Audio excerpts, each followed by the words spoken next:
Senhoras e senhores, ilustres acadêmicos, acadêmicas, convidados, muito obrigada pela presença de todos. Hoje é um dia muito especial, muito importante, porque hoje nós temos dois momentos e temos a apresentação dentro do projeto Patronos, uma homenagem ao nosso ilustre escritor, Geraldo Coelho Vaz, pela nossa querida acadêmica Jô Sampaio, e teremos a palestra com Maurício Castro sobre o teatro como instrumento de transformação social. E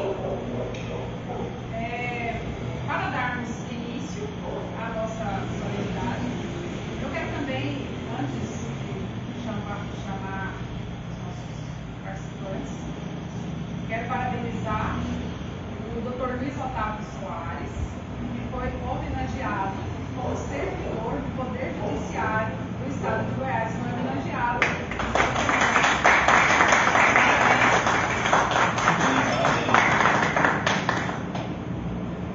Quero parabenizar também a Jô Sampaio pelo lançamento do seu livro, As Duas Arcas.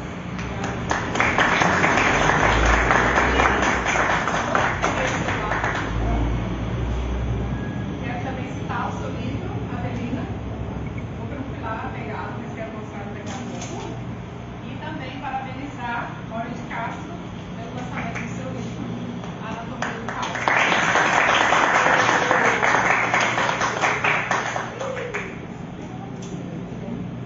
E agradecer à escritora Sueli Lopes, à organizadora Sueli Lopes, por ter presenteado a academia com o livro Poder da Voz Feminina na Literatura.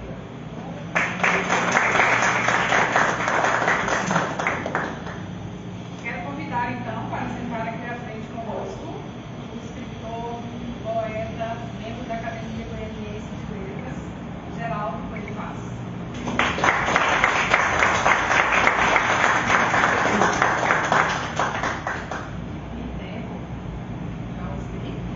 Parabenizar a nossa acadêmica, doutora Maria Adelina, pelo lançamento de seus dois livros, O Sonho Interrompido, A Rua, a Casa Rua. Parabéns.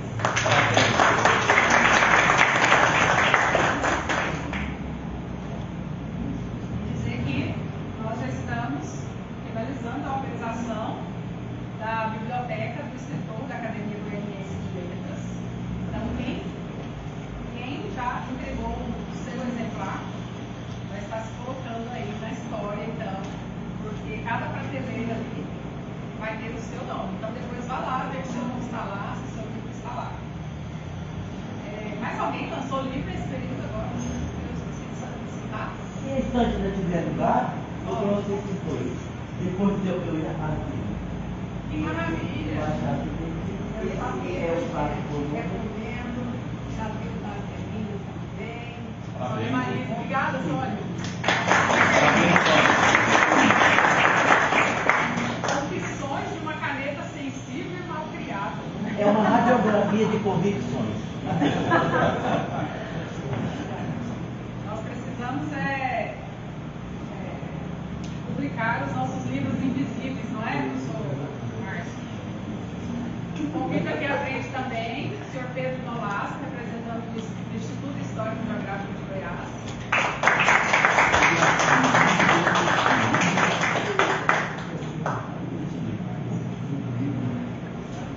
E o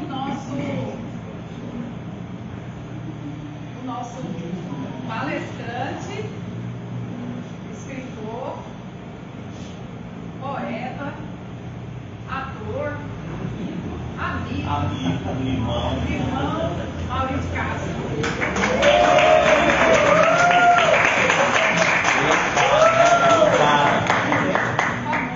Famosíssimo.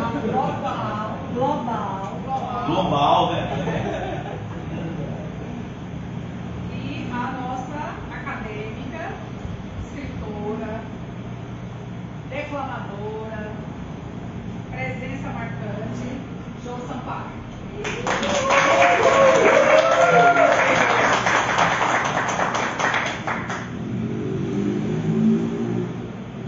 E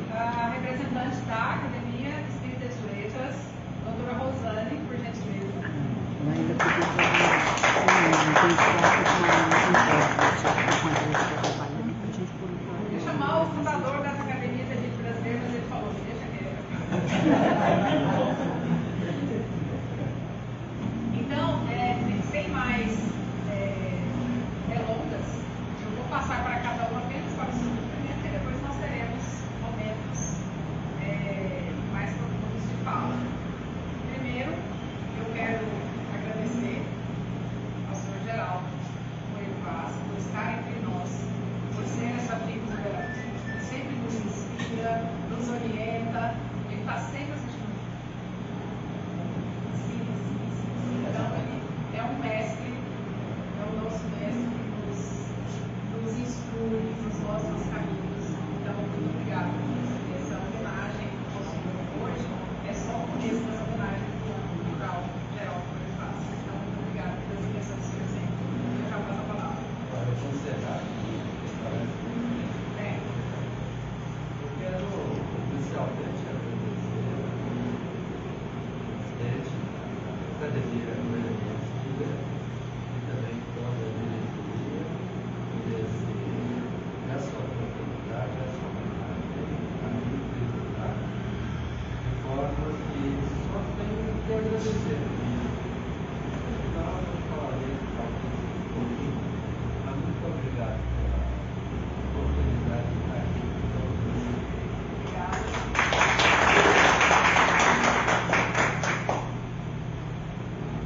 Você vai falar daqui a pouco.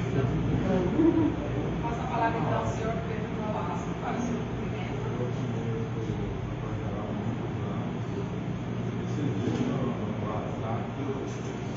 Eu falei que o presidente é médico e a academia não podia criar essa categoria na verdade.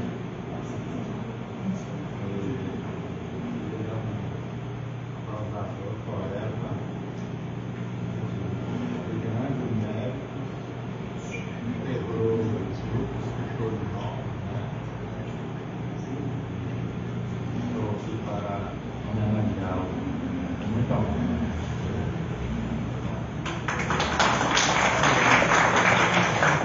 Obrigada. Vou passar para a doutora Rosana para o seu cumprimento. Bom dia, eu agradeço ao doutor Marisley Brasileiro, cumprimento o doutor Geraldo Coelho Vaz e a todos da mesa e agradeço em nome da Academia Espírita de Letras de Goiás. Tenhamos uma boa manhã. Quero agradecer a Débora, intérprete de Libras, que está conosco aqui hoje, promovendo então essa inclusão. Então, muito obrigada, Débora. Podemos começar? Então, agora vamos nos assentar, eu passo a palavra para a Jô Sampaio. O que é o projeto Patronos? Na verdade, nós precisamos saber quem nós somos, mas precisamos saber também quem são os nossos patronos. Como vocês sabem, o projeto Patronos envolve a valorização dos escritores, dos imortais, dos escritores que já se foram. Mas nós fizemos uma adaptação em função do ano Geraldo Coelho Vaz. Então ele está aqui perto. Mas nós fizemos essa adaptação para homenageá-lo. E ninguém melhor que Jô Sampaio para esse momento tão ilustre, tão brilhante. Jô, você está com a palavra. Bom dia a todos. Na pessoa da doutora Marisley, eu cumprimento a mesa e cumprimento também a todos na pessoa do homenageado, doutor Geraldo Coelho Vaz. E que Deus nos abençoe por essa maravilhosa manhã. Nós estamos aqui, neste momento, vivendo mais uma vez o significado desse projeto Patronos. No ano passado, o doutor Aiden Moraes foi homenageado do ano. Este ano, as homenagens são dedicadas ao doutor Geraldo Coelho Vaz, uma pessoa que desfruta de grande estima por parte de todos. E falar sobre o doutor Geraldo Coelho Vaz é uma tarefa fácil para todos, porque todos o conhecem, todos sabem reconhecer a profundidade do seu trabalho na cultura de Goiás, um trabalho que remonta a muitos anos. E além desse reconhecimento pelo seu valor cultural, há também esse elevado grau de estima que todos nós que o conhecemos nutrimos por ele. Geraldo Grandvaz é uma pessoa de quem todos falam bem. Vive em estado de poesia, já ouvi muitos se referirem a você com essa expressão. Então, quem é o Geraldo Grandvaz? Todos sabem, não é? O homem Geraldo Grandvaz nasceu em Campinas, aqui pertinho de nós, no dia 24 de setembro de 1940. Se tivesse ficado um mês a mais no ventre materno, teria nascido no dia do aniversário de Goiânia, uma cidade homenageada por ele com o livro Goiânia 709. Um homem que tem dedicado toda a sua vida à disseminação da cultura.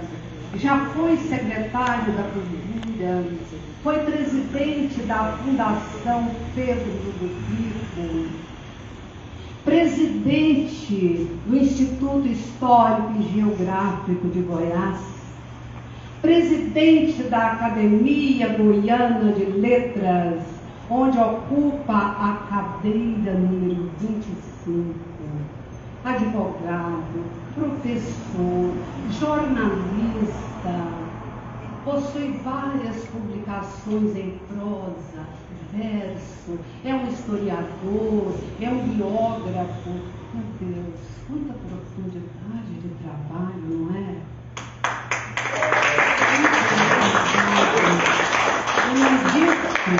Eu não disse que é muito fácil falar sobre ele. E tem mais, a quantidade de livros por ele publicados. Embora, como eu disse, ele tenha nascido aqui em Campinas, ele foi para Catalão, onde passou a sua infância. E lá em Catalão, ele absorveu o que há de mais profundo da história da cidade, da cultura, do folclore. Fez trabalhos sobre os pioneiros, publicou o livro Vultos Catalanos. Como historiador e biógrafo, ele tem a extensa obra Senador Canedo, que lhe valeu o Prêmio Filho de História. Maravilha, parabéns, Geraldo. E outros mais, escreveu muitas e muitas obras. Foi um dos fundadores do GEM, Grupo de Escritores Novos. Então, esse grupo de escritores novos foi o berço no qual nasceram vários poetas e escritores. Alguns já se foram, outros ainda continuam semeando seus conhecimentos na história da cultura goiana. Um grupo muito rico, esse grupo de escritores novos. E o doutor Geraldo Grandvaz é um dos fundadores. Aqui nesse livro, exatamente nesta página, está a relação de todas as obras que já foram publicadas por ele. Eu não vou ler, porque todos nós aqui somos encaixados num cronômetro. Se eu fosse ler, eu extrapolaria o tempo. Então, gente, muitas pessoas devem ter esse livro.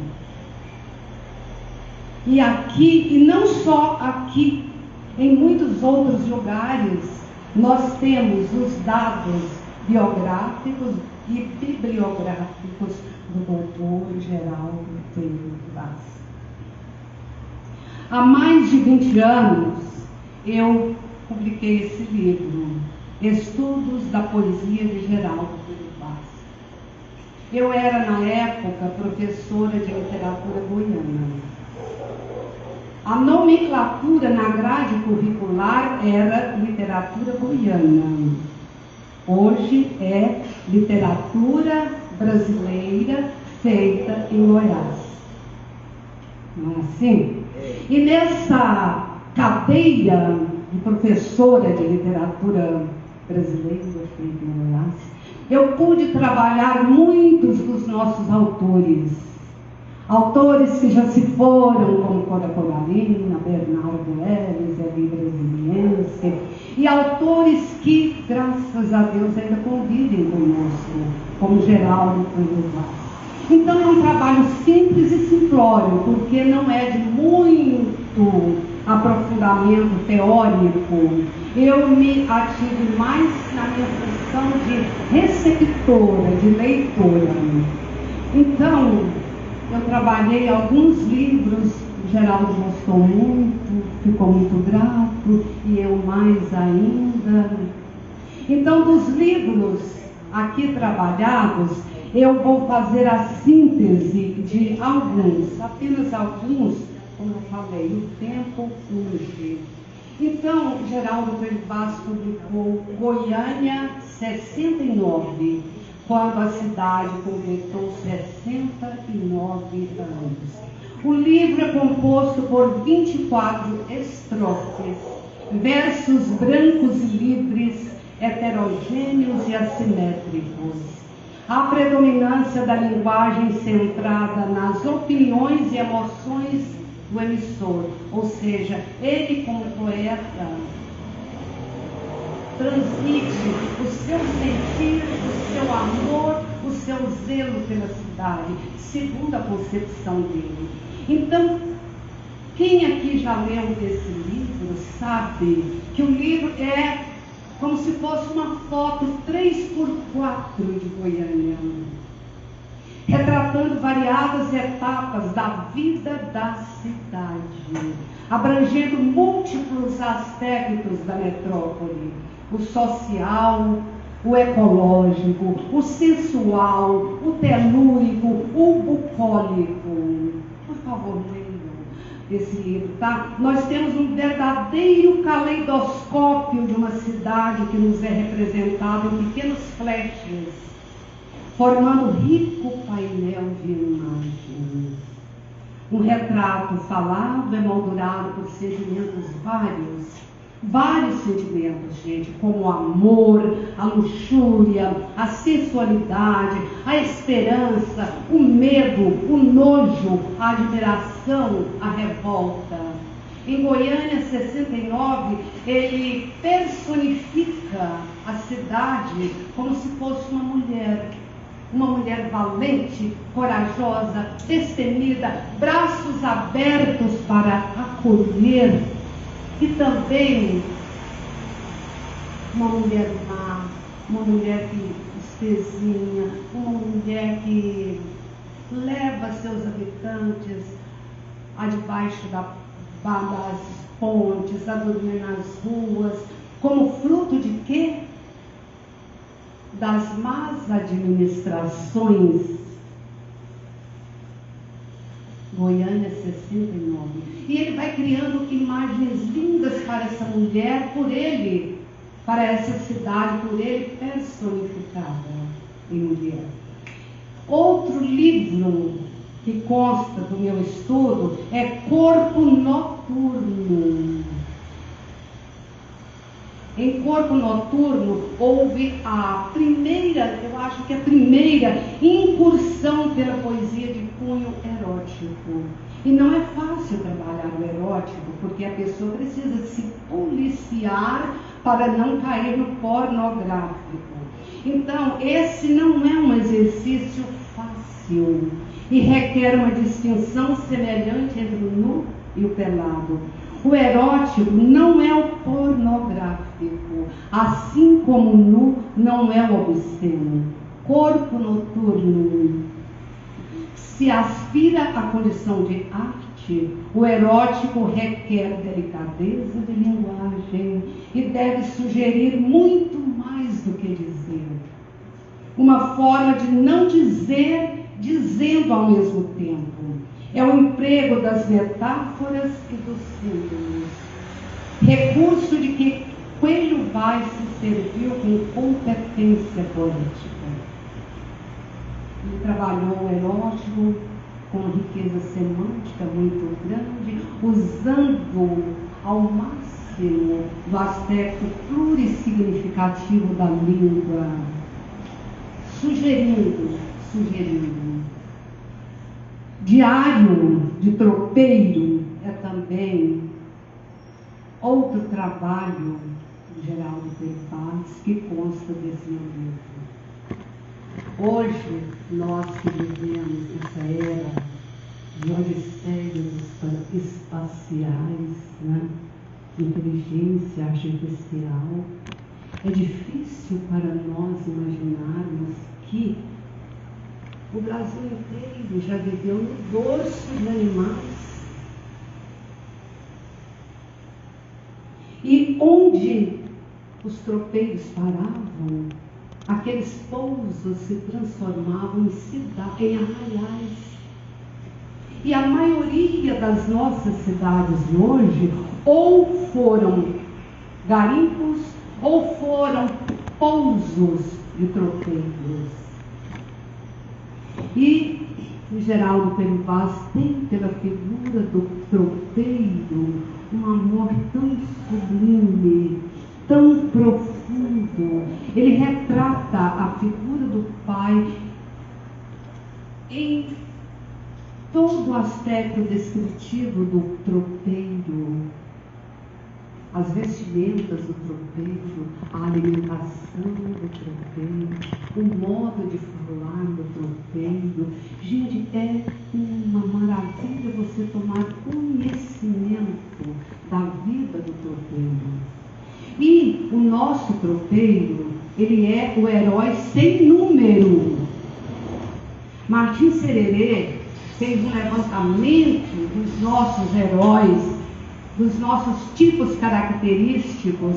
Ele colocou o seringueiro, a mulher rendeira, colocou o garimpeiro e deixou um herói sem número. Esse herói sem número é exatamente o tropeiro. Coisa mais linda. Nós falamos coisa mais linda, mas sem nos atentar para as grandes dificuldades do tropeiro enfrentar. Alguém aqui já leu o Mulo? O Darcy Ribeiro é autor de um Mulo, do livro O Mulo. Engraçado, ele conta a história de um riquíssimo fazendeiro de Silvânia, me parece. E esse riquíssimo fazendeiro, Filogônio, ele começou a vida como tropeiro e se enriqueceu como tropeiro. Incrível, não é? Onde que o Darcy Ribeiro arrumou isso? Uma pessoa que se tornou um riquíssimo fazendeiro, começando a vida como tropeiro. Sobre o livro Tropeiro, Ursulino Leão lamenta o fato de termos poucos estudantes de mestrado e doutorado que não se dedicam a trabalhar o tropeiro.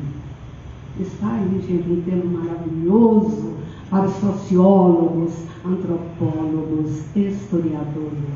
Então veja aqui, olha, seria difícil. Vamos ver aqui alguma coisa que eu destaquei sobre o tropeiro. Tem muita coisa, eu vou até pular. Então aqui nós temos Rastro, outro livro, Rastro Literário. Então, Rastro Literário não é apenas o registro de parte da obra literária produzida em Goiás nos anos 80. É a séria contribuição de um intelectual comprometido profundamente com a criação, com produções inseridas no tempo, na história e no sujeito da história. Em Rastros Literários, Geraldo Coelho Vaz homenageou seus amigos e colegas da pena, muitos escritores, poetas, jornalistas. E nós temos aqui Águas do Passado, outro livro, sobre o qual Cornélio Ramos disse: Coelho Vaz entrou com seriedade no mundo maravilhoso da poesia, usando uma técnica moderna, um lirismo rico e uma linguagem simples e envolvente. Esse livro, Águas do Passado, segundo Cornélio Ramos, bastaria para justificar sua eleição para a Academia Goiana de Letras. Cornélio Ramos. E além de Cornélio Ramos, muitos outros críticos e escritores fazem parte da fortuna crítica de Geraldo Coelho Vaz. Todos os escritores mais representativos de Goiás, escritores, poetas, historiadores, fazem parte da fortuna crítica dele, e também muitas pessoas representativas da cultura nacional. E, voltando a Águas do Passado, é um livro eclético, multifacetado. Em seu conteúdo vê-se a integração poética da civilização material, a liberdade plena de criação, o nudismo, a intelectualidade, a metalinguagem, figurações alegóricas e metonímicas, o aproveitamento intencional de obras do passado e grande preocupação com o presente. Então, amigos, como nós somos inseridos no cronômetro, eu poderia falar muito mais, mas eu vou parar por aqui e eu peço, por favor, peguem o meu livro, publicado há 20 anos, não sei se ainda existe, peguem o livro do G, peguem currículos de Geraldo Coelho Vaz aqui na Academia Goianiense de Letras, na Academia Goiana, no ICEB, no IHGG, na Secretaria de Educação, na Fundação Pedro Ludovico, que não existe mais, não é? Aí vocês vão saber muito, muito, muito mais sobre esse homem maravilhoso, esse poeta, professor, advogado, jornalista e, sobretudo, uma pessoa humana singular. Uma pessoa humana com a qual todos tinham vínculos fortes, vínculos afetivos muito fortes. E hoje é o homenageado do ano 2025. Parabéns, Geraldo Coelho Vaz. Eu sou feliz por conhecer uma pessoa como você.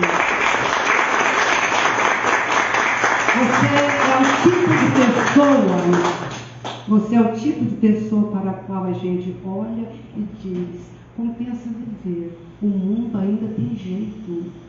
O mundo não está perdido, o mundo ainda tem jeito. Obrigada por existir, por ser nosso amigo e por ser esse difusor cultural que você é e que muito nos enriquece.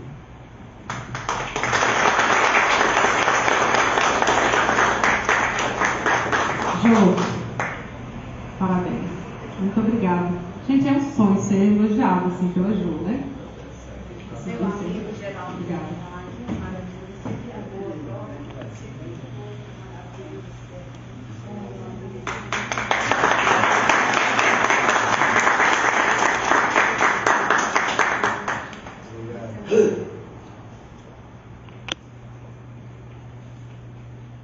Muito obrigada, João Sampaio.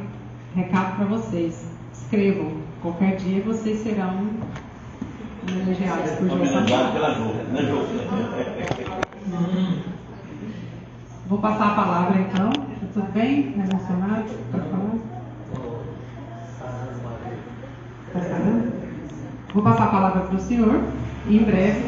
Quer falar agora ou depois? Depois? Muito bem. Que maravilha, não é? Esses momentos, eles formam boas memórias, memórias positivas. Giovanni quer declamar um poema para o Geraldo? Eu também tinha um. É?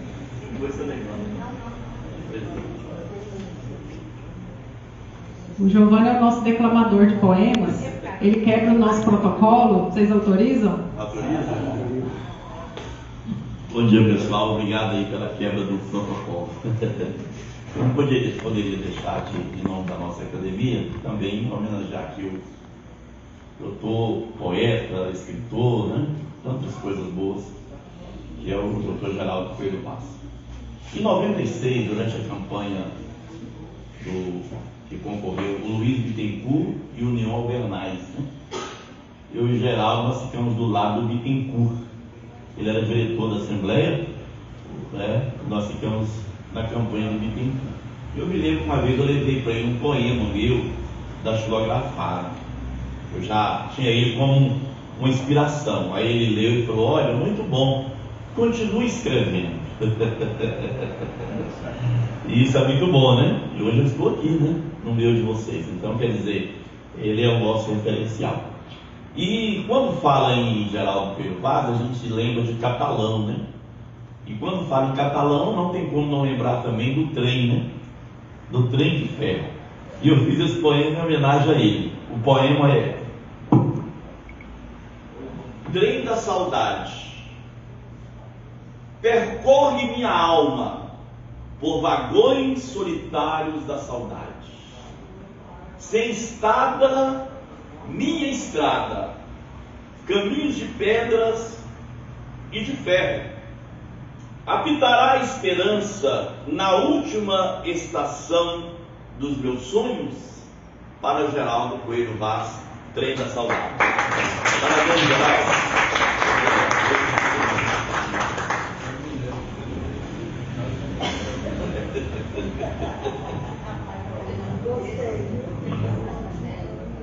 Obrigado, presidente.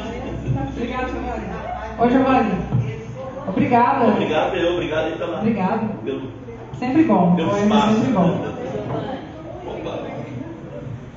O Giovanni escreveu, colocou lá no diário, né, um pouco da minha biografia. Agradeci aquele dia, agradeço novamente.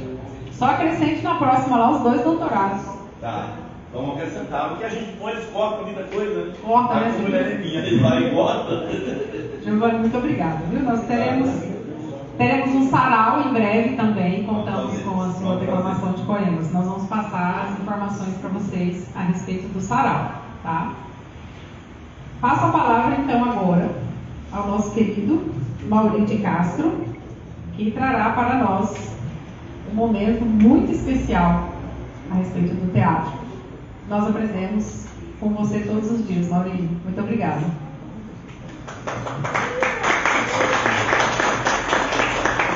Em nome da nossa presidente, doutora Marisley, eu cumprimento a todas as consciências aqui presentes. Bom, o tema é esse. E o teatro já nasce terapêutico e transformador desde a sua origem. No Ocidente, o teatro vai nascer ou ser... não, é nascer mesmo. Na Grécia, no ano 535, nas Olimpíadas de Atenas, antes da Era Comum, e numa praça pública. Era festa, era tempo de homenagens ao deus Dionísio, Dionísio que significa nascido 2 vezes. Não cabe aqui contar a história do Dionísio, em outra pauta a gente conta, que é muito interessante. Então, todos os corais cantavam ditirambos, que eram cânticos em homenagem ao deus do vinho, da alegria, da fertilidade. Consta que foi nessa época que nasceu o carnaval, inclusive, porque todos saíam felizes pelas ruas, fazendo coisas que estavam na cabeça, enfim, e aquela alegria toda, às vezes exageradas e tudo, e chega numa praça lotada de gente, uma carroça grande, com um coro que vinha da cidade de Cária e liderada por um cara chamado Tespes. Tanto que muitos estudiosos do teatro vão chamar os atores de tespianos, porque foi ali, cantando de Tiramos a Dionísio, que ele, Tespes, dá um passo à frente. Ninguém até hoje conseguiu provar se foi improviso ou premeditado. Ele dá um passo à frente e começa a improvisar, dizendo que ele era Dionísio, e personifica o Deus e conta como sendo ele mesmo todas as proezas que Dionísio fez. E começou a fazer pergunta para alguns elementos do coro, e eles seguiam em saia justa e respondia, e aquilo nasceu então o diálogo, que é a base do teatro, da dramaturgia. E nesse momento nasce o primeiro ator e o primeiro autor.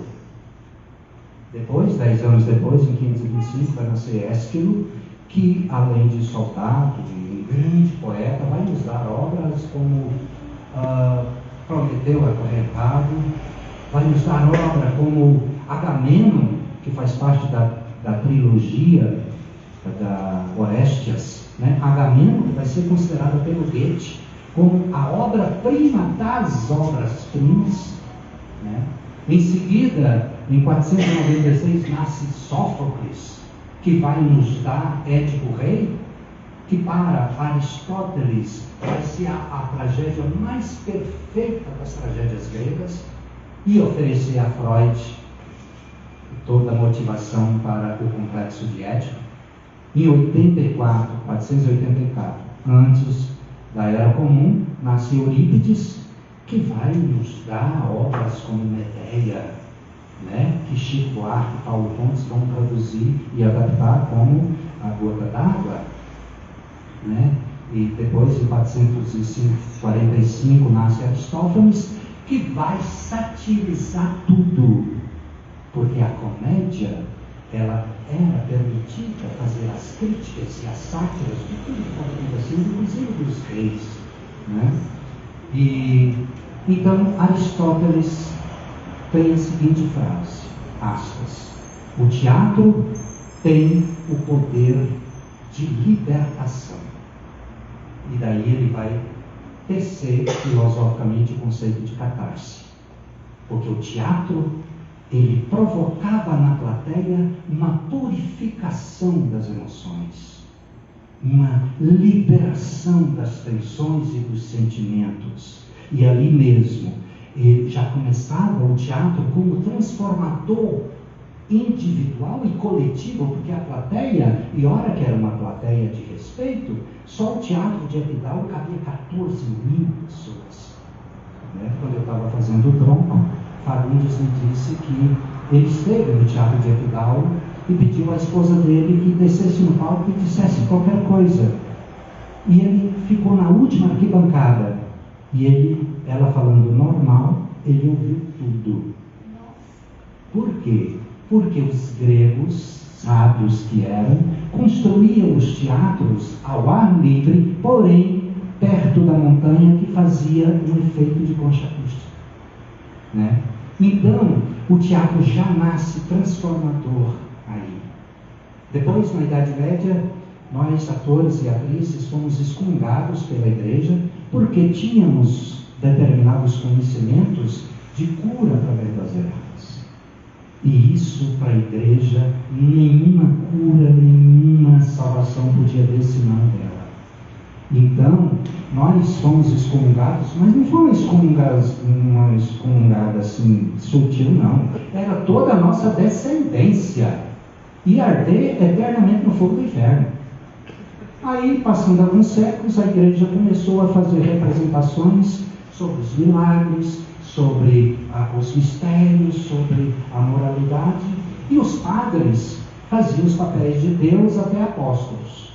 no máximo santo. Mas quem ia fazer o papel de prostituta, capeta e tudo? Chamar os atores de volta. Tá? É aí que vocês entram. E aí, numa negociação, nós voltamos à cena, e aí veio a Comédia dell'arte, que é considerada o primeiro grande laboratório e escola do teatro do ator, né? E daí a gente pula aqui para o Brasil. Anchieta, que veio, Anchieta que nasceu em 534, mais ou menos, e chegou no Brasil com 19 anos e utilizando o teatro para fazer a catequese, para ensinar aos índios a língua portuguesa e a religião católica. Então, é o teatro novamente sendo utilizado como instrumento agora de catequese mesmo. E a gente volta lá, eu estou sendo o mais sucinto possível, objetivo, para ver se dá tempo de falar dessas pessoas maravilhosas que utilizaram o teatro como transformação, como nós, escritores, também sempre utilizamos a literatura como transformação, um instrumento de transformação. Isso desde, poxa, o que eram as tragédias? Eram poesia épica, né? Falaram dos heróis, né? Então, a gente volta lá para a Europa, para um cara chamado Shakespeare, que vai utilizar o teatro também para instrumento, dessa vez, nesse momento específico, não de transformação individual, mas de investigação criminal. Hamlet. O pai do Hamlet, o rei Hamlet, é morto. E um dia aparece para o filho e fala assim: cara, se liga, não morri de morte natural, não. O meu irmão, seu tio Cláudio, colocou veneno no meu ouvido e acabou tudo por dentro. Mas o Hamlet não tinha cacife para enfrentar, para confrontar o tio, que já era rei e casou com a mãe dele, né, do Hamlet. E aí o que ele fez? Chamou um grupo de atores e falou: olha, a cena é a seguinte: o rei tal contou a história como o pai tinha falado, e ele ficou de longe olhando para o rei, para a reação do rei, e não deu outra. Quando o rei percebeu que aquela história era a história dele, ele ficou muito bravo e mandou parar com aquilo e saiu, e mandou expulsar os atores, tudo. Então o Hamlet teve a certeza de que o pai realmente tinha sido assassinado. O teatro sendo utilizado agora como instrumento de investigação, né? Aí a gente vai para o Japão, para uma dançarina, uma menina que nasce. O pai era ferreiro, trabalhava no mosteiro budista de Uzumo, e ela era uma graciosa que dançava, que cantava, que declamava muito bem. Aí o rei, aí o pessoal do santuário mandou ela para Kyoto para fazer representações, para fazer espetáculos, para angariar fundos para o templo. E aí essa jovem, né, começou a observar que tinha muitas mulheres que eram expulsas de suas famílias por questão de prostituição ou por questão de serem rebeldes. Então, eu estou falando da mulher chamada Okumi. Okumi chama essas mulheres desamparadas e, através do teatro, ela instrui, alfabetiza, transforma essas meninas em artistas, declamadoras, poetas, declamadoras, bailarinas, cantoras, e começa a montar espetáculos contando a história da vida delas. A própria Okumi escrevia os textos. Então, e ela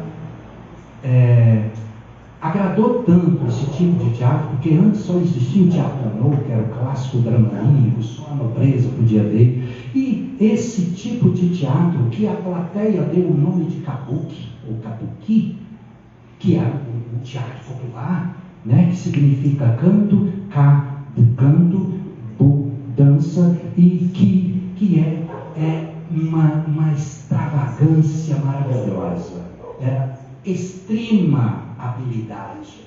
Então, através do teatro, ela vai arrancando, o público começou a crescer muito, tanto que não existia ainda, ela mesma escrevia todos os textos dos espetáculos, e aí, porque nenhum escritor, nenhum dramaturgo tinha feito para escrever o teatro popular, até que um cara que era considerado o Shakespeare do teatro japonês, que é um cara chamado Shida Matsuzumi, um Zaemon, começa a escrever também para o Kabuki, né? E tanto que quando o poder público viu o tanto que aquele teatro popular tinha plateia, proibiu, não podia mais, e depois autorizou desde que mulher não participasse, era só homens fazendo papel de mulher, porque as mulheres tinham poder de atração muito grande.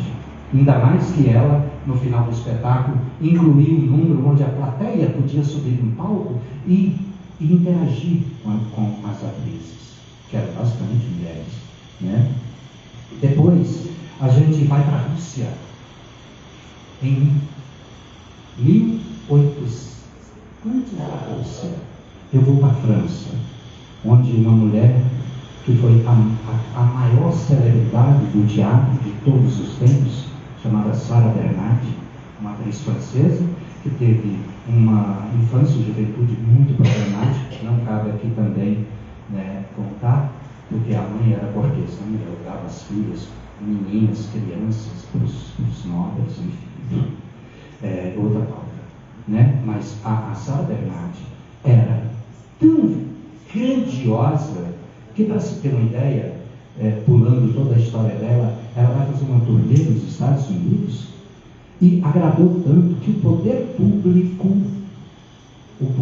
público e os empresários deram para ela de presente um trem de ferro de 7 vagões luxuosos, para que ela percorresse todo os Estados Unidos, onde tinha linha de ferro, apresentando em cada povoado. E na medida em que ela ia apresentando, ela ia conversando com as mulheres e, através do teatro, ela empoderou todas as mulheres que assistiam o espetáculo a fazer arte. Né? Minha família não deixa. Cara, você enfrenta, não é seu sonho, não sei o quê. Então ela ia empoderando as mulheres. Ela teve 4 vezes no Brasil, 2 assistidas na plateia por Dom Pedro II. Na 4ª, no Teatro Lírico do Rio de Janeiro, em 1905, ela teve um acidente, ela foi fazer uma cena e teve um problema no joelho, pegou o joelho e logo em seguida foi amputada. E mesmo amputada a perna, ela continuou fazendo. Ela foi a primeira mulher a fazer papel masculino, foi Hamlet. A grande personagem da vida dela foi a personagem principal de A Dama das Camélias, né, de Alexandre Dumas, né. Oscar Wilde escreveu uma peça específica para ela, que foi Salomé, né. Então, ela, o que ela fazia na Segunda Guerra Mundial? Ia para a trincheira, para, através de apresentações teatrais, levantar o ânimo dos soldados, né. Então, e daí sim, a gente vai para a Rússia. Tá? Para a Rússia, uma mulher que nasceu em 1862, chamada Zinaida Alexiev, que vai ser conhecida como Sokolova. Por quê? Ela é irmã do maior nome do teatro do século XX, que é Stanislavski. Stanislavski é um pseudônimo, que não cabe aqui também contar, que é uma história hilária e maravilhosa, sobre o Konstantin Stanislavski. Enfim, a Sokolova casa com um médico que é idealista. O sonho desse médico era ir para o campo cuidar de gente que não podia pagar consulta médica, não podia comprar remédio. Ele queria isso e juntou com o sonho dela. E eles casaram. E, bom, ela era super rica, o pai era muito rico, embora pai de 10 filhos, o pai era dono de uma fábrica de fios de ouro. Imagina, a freguesia dele era só uma presa que comprava pó para colocar no cabelo, enfim, né? E nesse exato momento, estava a febre dos telégrafos. E qual pessoa, qual fábrica que estava mais apta a transformar o ouro em cobre? Ele. Então, ele ficou... enfim, ela recebeu a herança, casou com esse Sokolov, então ela é conhecida como Sokolova. E eles vão para uma região a 600 quilômetros de Moscou, onde tinha 35 aldeias. Enquanto ele cuidava dos doentes pobres, ela alfabetizou todas as mulheres das 35 aldeias. Ela utilizava o teatro para trabalhar a igualdade entre homens e mulheres. Isso em 1894. E depois surgiria o cinema lá em Paris, com os irmãos Lumière. Então ela, nesse espetáculo dela, ela envolvia todo mundo. Ela criou pomares que homens e mulheres trabalhavam, hortaliças. Então ela trabalhou isso, né? Foi o primeiro teatro camponês do planeta. Quando ela volta, em 1905, 10, porque os filhos estavam precisando voltar e ir para a escola, então ela vai traduzir o pensamento do irmão Stanislavski com o teor da pedagogia. O irmão falava, o irmão foi o primeiro cara a utilizar, pegar o trabalho do ator como método científico. Tanto que ele criou um sistema chamado Sistema Stanislavski, método Stanislavski, com 40 itens. E a irmã, ele falou, minha irmã, eu sei pensar, mas eu não sei colocar no papel como as pessoas entendem. Então, tudo que nós sabemos e compreendemos do Stanislavski foi um trabalho feito pedagogicamente, didaticamente pela Sokolova. Né? Então, daí da Sokolova, nessa época mesmo, nós tivemos um cara chamado Meyerhold, né, na Rússia também, que era um cara que trabalhou muito tempo com Stanislavski, que depois saiu e foi desenvolver um trabalho, foi criar biomecânica, que é um trabalho corporal, um trabalho do ator, foi montar espetáculos de acordo com a tendência construtivista que estava em alta na época, e ele vai ser o grande cara de propaganda da Revolução de 1917 através do teatro. E até 1935 ele utilizou o teatro para divulgar e enfiar na cabeça da plateia a ideologia do partido. Só que aí ele percebeu que o partido tinha desvirtuado a ideia original. E aí ele começou a montar espetáculos criticando e abrindo o olho da plateia sobre a mudança que houve, que não era mais nada daquilo que ele pregava. O partido foi muito legal com ele, fuzilou ele em 1940, acabou com ele, com toda a raça do grupo do teatro dele, né? Então foi bem objetivo, acabou com tudo.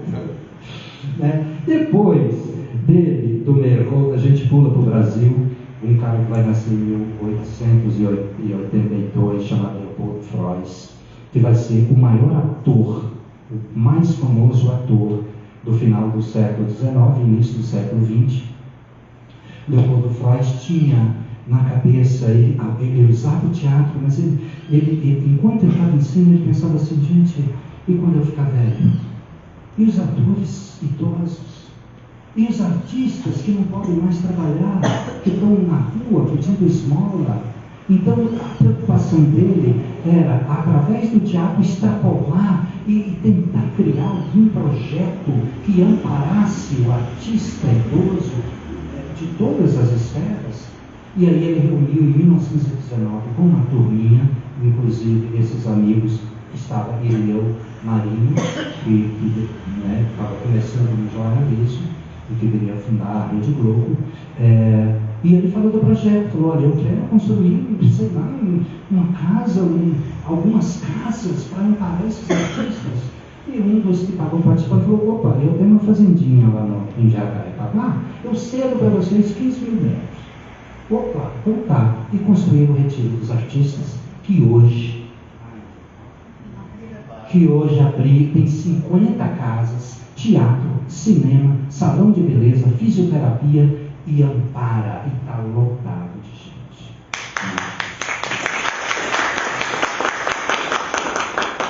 Aí a gente pula lá para a Alemanha de novo. Erwin Piscator era um cara que, na década de 20, trabalhou muito o teatro manifesto. Para ele, o teatro manifesto, o teatro de conscientização de que alguma coisa estava estranha ali na Alemanha, alguém tinha umas ideias estranhas tomando corpo e era preciso alertar a plateia. E um grande aluno dele, chamado Bertolt Brecht, né, que é nosso querido poeta, ele trabalhava com Piscator e eles trabalhavam com isso. O objetivo, às vezes, nem era a arte teatral, mas a conscientização da plateia. É melhorar a condição de reflexão do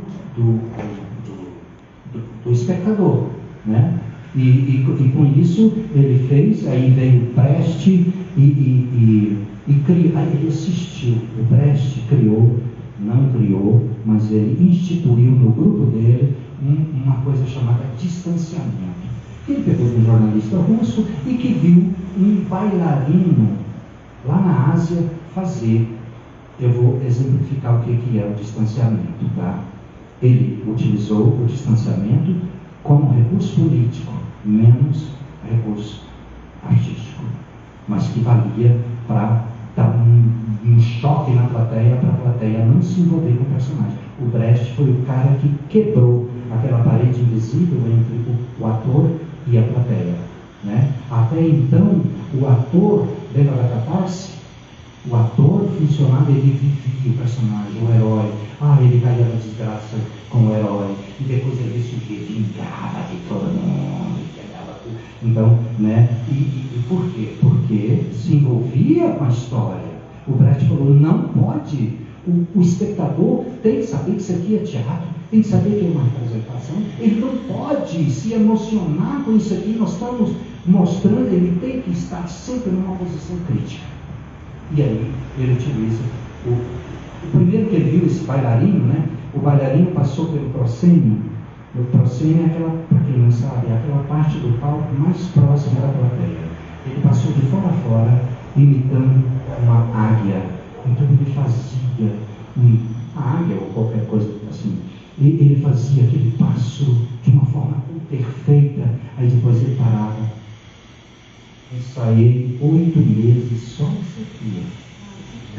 Ele quebrava o fascínio da plateia. Aí voltava para o personagem. Caminhava muito, olha, eu adquiri uma técnica. Essa técnica, mas olha, tem que ralar. Se você quer ser bom no que você faz, rale, faça muito, pratique, que um dia você vai ser excelente naquilo que você propõe. E voltava para o personagem. Então, o Brecht olhou aqui e falou, meu Deus, é isso que eu preciso, é essa técnica para não deixar a plateia se emocionar, né, se perder na emoção do personagem. Então, ele criava, por exemplo, a mãe do cara morria, o filho estava lá chorando pela mãe, aí passava um outro ator atrás, falava assim, não é rapaz, você não está exagerando não? Mas por quê? Ué, você está estribuchando, o público vai achar que você está vivendo um personagem. Não. E voltava para o personagem. Ou seja, o efeito de distanciamento é o fato do ator sair do personagem para fazer um comentário sobre o personagem, né? E ali mantinha a plateia sempre numa posição crítica. E daí, nessa mesma época, em 1921, um pouco antes, um cara lá em Viena vai criar, ele já era do teatro inteiro, ele cria o grupo vienense de teatro da espontaneidade. O que é isso? Esse cara é o J.L. Moreno, conhecido por J.L. Moreno, Jacob Moreno, que vai criar o psicodrama. O que é o psicodrama? É o teatro sendo utilizado como diagnóstico e tratamento de questões psíquicas, né? Então, olha aí, até hoje, tá? E hoje a neurociência comprova, mais do que comprova, o efeito do teatro sobre a mudança da psique de qualquer pessoa, se não do coletivo, pelo menos de quem faz. E eu sou a maior prova disso. Depois, se der tempo, eu conto. Não dá tempo. Mas aí eu preciso falar de dois caras. Pascoal Carlos Magno, que criou o Teatro do Estudante, né? A carteirinha de estudante, ele gostava muito de teatro, era um diplomata, e criou o Teatro Estudantil. A partir de 1938, então, o teatro começou a ter no Brasil inteiro, em todos os colégios.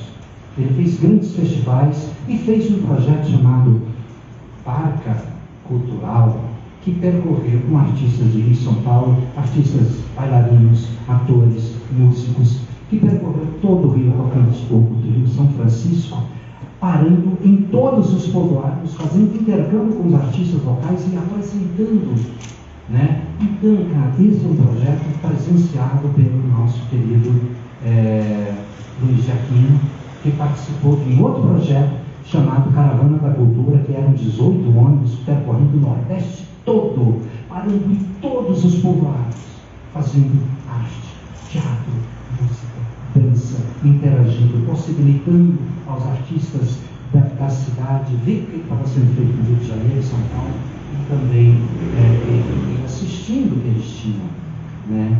Então, e aí eu já pulo para o Boal, Augusto Boal, que veio dos Estados Unidos, com uma forma que estava fazendo PhD, pós-doutorado nos Estados Unidos, e fazia teatro, né?